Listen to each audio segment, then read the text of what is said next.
My name is Michael Alio. I'm here with attorney Tom Lesser. We're attorneys at the law firm of Lesser Newman, Alio, and Nasser in Northampton, Massachusetts. And we're here today to announce the filing of a lawsuit against Bennett Walsh and the other leaders who are responsible for the tragedy at the Soldiers Home in Holyoke. Tom Lesser will explain the details in a moment. But I wanted to let you know we'll be taking some questions afterwards. We're also live streaming this on Twitter, on my Twitter account, which is at Mike Alio, A-L-E-O. And if you have any questions, if you've seen the live stream and you want to follow up with us, you can reach us at the law firm at 413-584-7331. Attorney Lesser will have a few words now. We're here today because the Commonwealth of Massachusetts made a promise to its citizen soldiers. You take care of us, you serve in the armed services, you keep us safe, and we will take care of you when you return. The veterans serving at the Soldiers Home in Holyoke, Massachusetts kept their end of that bargain. They served in the armed services. They defended our country. But the Commonwealth of Massachusetts failed to keep their promise. A promise to keep them safe, to keep them healthy. When they came back and they were unable to care for themselves and ended up at the Soldiers Home. Instead of providing them the services to which they were entitled, they showed deliberate indifference to the most basic needs of these veterans. As a result of their actions and their inactions, 76 veterans unnecessarily died. Think of that. 76 lives lost, the tragedy of that. And 80 other veterans contracted COVID-19, were infected with COVID-19, and some of them are still suffering the after effects of that. That's why we filed a civil rights class action brought pursuant to the 14th Amendment and Section 42 U.S.C. Section 1983. We have one named plaintiff in our case, a veteran who served in the Korean War. But this lawsuit is a class action. It's filed on behalf of the estates of all the veterans who died at the Holyoke Soldiers Home. It's filed on behalf of all the veterans who needlessly contracted COVID-19. This case seeks to redress their pain, their suffering, and the deaths that occurred as a result of the actions of 5 defendants, the people primarily responsible for their care, the people primarily responsible for making sure that they were safe. That would be the Secretary of Veterans Affairs. It would be the superintendent of the Veterans Home, of the Soldiers Home. It would be the medical director of the Soldiers Home. It would be the chief of nursing, and it would be the assistant chief of nursing. Each of those 5 defendants acted with what we call deliberate indifference to the risks posed by the COVID-19 pandemic. It was a spread of COVID-19 at the nursing home that was preventable. And the facts that are set forth in an independent report, which was commissioned by the Governor of the Commonwealth, and it details the unprofessional behavior of those 5 individuals. In the words of that report, there was a litany of utterly baffling misjudgments, mistakes, and blatant errors. which by any standard amounts to a callous disregard for the health and safety of the veterans residing in the Soldiers Home. In short, this was a tragedy that never should have happened.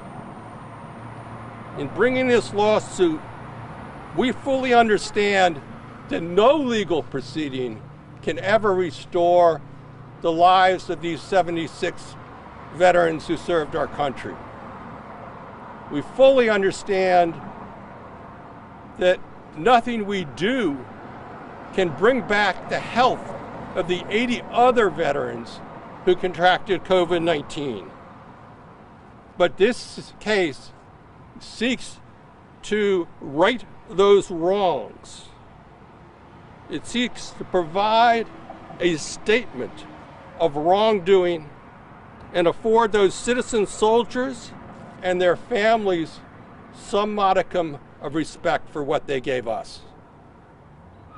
That's all I have to say with regard to the lawsuit itself, but Michael and I are here to answer any questions that you might have. Did you consider naming Mary Lou Sutters or the state in the lawsuit? We did not at this point in time. We named the 5 people who we felt were primarily responsible. Mary Ann Sutters came and actually at some point in time came with a response team and did the appropriate things, which were isolating people with COVID-19, sending them to the hospitals, all things that should have happened weeks and weeks before. Can I have the pronunciation of the named plaintiff? Snydak. Did the Snydak family approach you? Yes, they approached us, they asked us to represent them. We met with them, we talked to them about the named plaintiff in this case, his life and who he was, and we decided to represent them. We feel honored to represent them and all the veterans who needlessly died at the Soldiers Home. Can you talk about Snydak, talk a little bit about him? Sure, he was a man who lived in New Jersey. He came up to be with family in Hadley, Massachusetts. He served in the Korean War. He lived 1.5 years with his family in Hadley. It was a brother and nephew and wife of the brother. And at some point he was suffering some dementia. And the family felt he'd be better cared for in the Soldiers Home. However, he was ready to go out and as soon as COVID ended, go to the casino again and have some fun. He never got that chance. Could you have sued the state as an entity or the Commonwealth, or is that kind of a non-starter in terms of recovering damages? Well, you know, it's something we've considered, and we will be sending you have to send a letter, what's called a presentment letter to the Commonwealth, and we intend to send that presentment letter and look at that issue later on in the game. Are you looking for a certain monetary amount here? I know the complaint doesn't mention a dollar amount. It actually mentions $176 million. It does? It does, in the complaint itself, in the cover sheet to the complaint itself. I must have skipped over that part. Why that figure, 176 million? 76 people died, and they're certainly entitled to $1 million each. And many people contracted COVID-19, and it's a figure that takes care of them and some number for punitive damages. Felt that was a fair number, albeit actually many people would have filed it with a much higher number.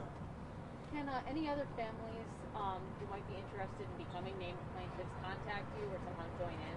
Absolutely.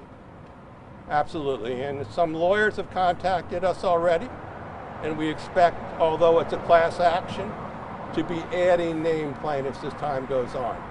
So they can contact us at our law firm in Northampton. It has to be certified, correct? Or...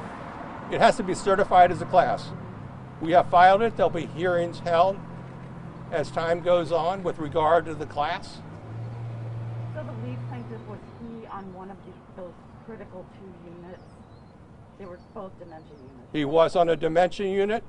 What happened was, it was clear that someone on that dementia unit had gotten COVID-19, and inexplicably, Instead of isolating that person, instead of isolating his roommates, they combined 2 units into one, so the beds were virtually touching each other. And as the report, the independent report indicates, a number of the nursing staff went to the people in charge and said, "What are you doing? This is so wrong. This cannot be right." And they said, "We're doing it. We're doing it. No further explanation." The medical director said, "Well, everybody's kind of got COVID-19 already."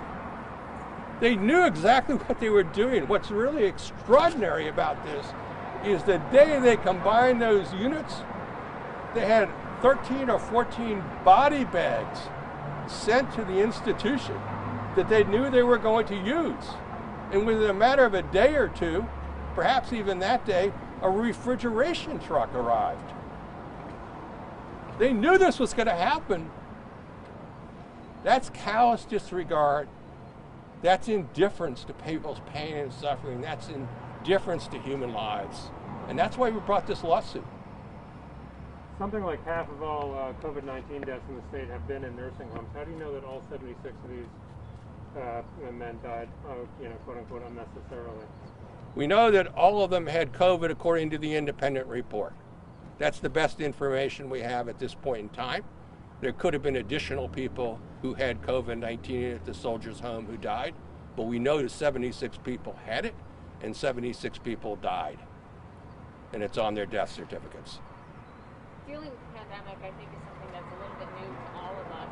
What's been your guys' experience in the past in representing those who have contracted an illness? And, how do you expect to bring that experience to something that I would say is probably relatively new to most people, the idea of representing people in a pandemic? Of course this is new, but basic epidemiology 101 is you do 2 things. You identify people who have the illness, and number 2, if it's contagious, you isolate them. That comes even before treating them.